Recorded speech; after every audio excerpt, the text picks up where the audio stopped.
So welcome to Gardening at 58 North. Today I'm going to be pruning my other chili, which is a Chinense Chilli. The variety is Paper Lantern, which is supposed to be really hot and have really good chilies. I'll show you one of them here. It's really hot chilies, but I find they vary a lot. Some of them will be exceedingly hot and other ones they'll be really quite mild, so there's quite a bit of variability in them. But that's generally the kind of size and shape they are. They're normally a little bit bigger. It's winter at the moment, so they're not huge. And this is from the kind of class where you get the other really hot chilies like habanero and things like that, and Scots bonnet. So it comes from quite a hot chili family. This one is 2 years old now. It does very well as a perennial chili. The only major issue I've had is every now and again all its leaves go strange and they fall off, which is why it's not looking very good at the moment. I've covered that in previous videos. I'm not sure if it's nutrient deficiency or a virus or what, to be honest, but I think it's mainly to do with the root to shoot ratio, where it only has a lot of leaves and shoots but not enough space in the roots, not enough pot space. It just kind of reaches its maximum size, kind of sheds a lot of leaves and dies back some of the stems. I can give you an example of this. At the moment this is as big as it will grow for the size of pot. And chilies are very dependent on the size of pot for how big the plant will grow. If you give it a small pot, it will never get big. If you give it a huge pot, the plant will grow really fast and you get a huge chili plant. So that's always a good thing to bear in mind when you're thinking about how big you want your chili to grow. So you can see on this one, a lot of these shoots here are dying back because it's just basically got too many shoots to sustain it. A lot of them here, they've lost their leaves and they're dying back. At the same time, it's growing new shoots, which it has to do to keep producing more flowers and more leaves, but in the process of putting out new shoots it has to sacrifice some other leaves and branches elsewhere just so it maintains that balance with the roots. So what I'm going to do now is give it a good hard prune. Last year I didn't do that. I didn't do this because it was attacked by aphids and I thought it was a bit too weak. This year I'm going to give it a good prune, hopefully make it a nicer shape.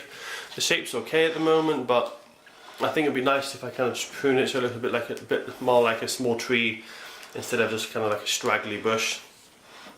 I know this will do really well from pruning because every year that I've only had it for 2 years, but last year it lost all its leaves and it died back a bit naturally and it just regrew really happily. So I know this is a tough old plant. It can take a lot. It was actually covered in aphids for ages, and even though it was covered in aphids with no leaves during the winter, it still came back. So it's a tough old plant. Even if it doesn't always look healthy, it's pretty tough. So I'll put it on time lapse now and I'll just start my pruning.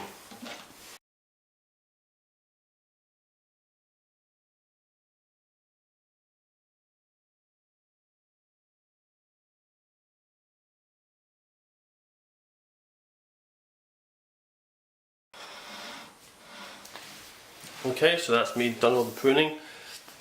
What I've basically done is opened it up, let a lot more light and air get in there.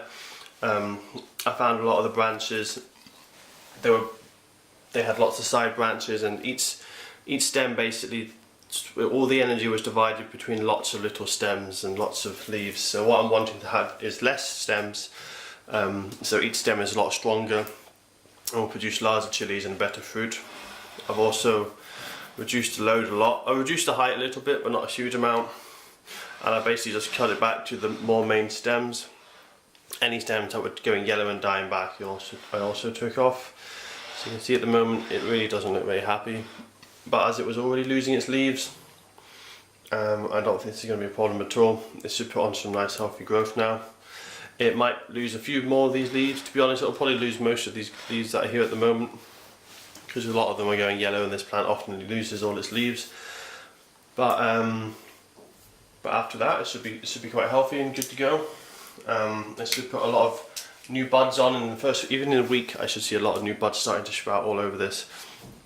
And I should think that after possibly 2 or 3 weeks it will have nice fresh leaves and it will look really healthy. So all I'm going to do next is give this a shower to wash off any thrips and any other bugs that I've got in here, because I know that there are thrips. I'm then going to give it a feed so it puts on a lot of good growth.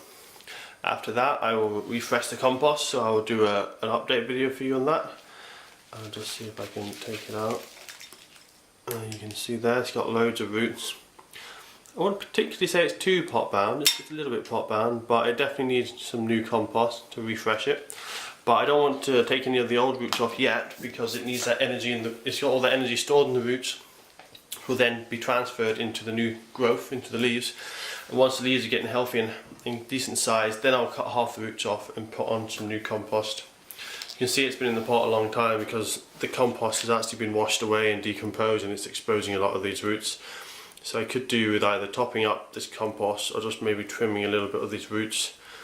A bit like you would trim a bonsai to make the stem a bit wider at the base. So that's all for now. That's my chili, my Chinense chili.